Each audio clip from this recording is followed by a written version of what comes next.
Special counsel Robert Mueller's team has accused Paul Manafort of witness tampering. They say that they have evidence President Trump's former campaign chairman made several attempts to influence witnesses in his ongoing criminal cases. Manafort faces several felony charges in 2 federal cases connected to his dealings with Russia.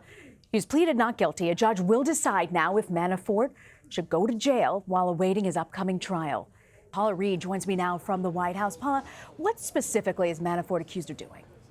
Well, prosecutors allege that he has been reaching out to a few potential witnesses in his upcoming trial to coach them about their story and how they will testify. Now, he was reaching out to them through an intermediary and also using encrypted apps like Telegram and WhatsApp.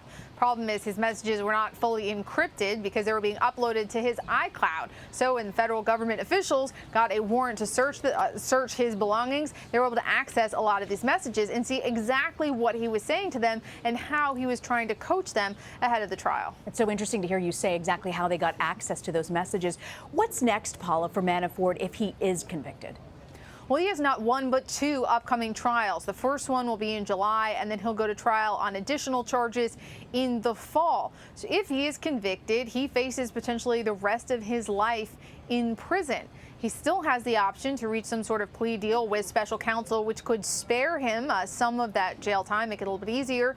But sources tell me that he is still banking on a pardon if he is convicted. He may have to spend a little bit of time in jail. That is what he expects. But he is banking on a presidential pardon. That is why so far he has not agreed to cooperate with special counsel and is willing to fight this through not 1 but 2 trials.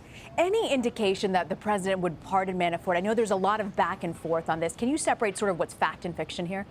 We have no concrete evidence, no reporting that the president has assured Mr. Manafort that he will get a pardon.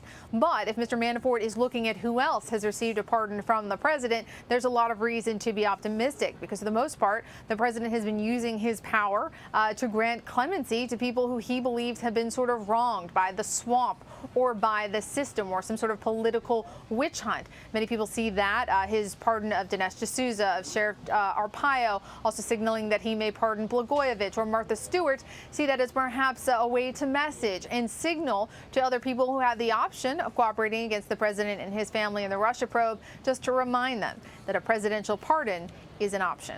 So the president this morning also returned to slamming Hillary Clinton, James Comey, and also asking why the inspector general's report is taking so long to be released. Do we know what might be causing the delay and when it might be public? Well, the president is certainly not wrong that the Office of Inspector General report examining how the FBI and the Justice Department handled various decisions related to the investigation into Secretary Clinton's use of a private server has been delayed. Rena, we've been expecting this report for months. I mean, I wake up now on a daily basis and wonder, are we going to get this over 500-page report? My sources tell me that right now, the reason it's being delayed over the past few weeks when we have expected it is because there are some discussions about classifying certain portions of that report. But the president is also correct in his tweet that this will not be a flattering report for James Comey or the FBI. The decisions that they made around Secretary Clinton's use of a private server and that investigation, especially how public they were about the conclusion of that investigation and updates, for example, discovering those additional emails on Anthony Weiner's computer just a few weeks before the election, all of those decisions will be examined by this independent watchdog, and it is expected that this report will be pretty damning for that particular period in the FBI's history. Paul, I want to turn also to Jeff Sessions. There's been an ongoing tension, if you will, between the president and the attorney general over the Russia investigation. The president tweeted he never would have hired Sessions if he knew that he recused himself from the Russia probe. But when it comes to key issues like immigration, for instance, are the two do they have a mind meld? Well, it's a great question because Sessions is delivering on a lot of the promises that the president made on the campaign trail, especially when it came to immigration enforcement.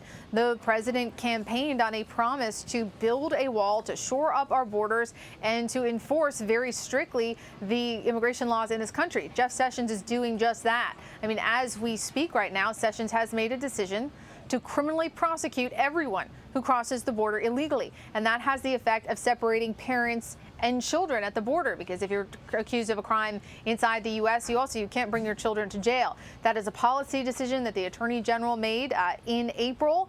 But the president has not come out and fully endorsed that. In fact, he's tried to point the finger at Democrats for why these parents are being separated from their children. So it is somewhat unclear right now whether or not the president fully endorses all of Sessions' efforts to deliver on those Trump campaign promises about immigration.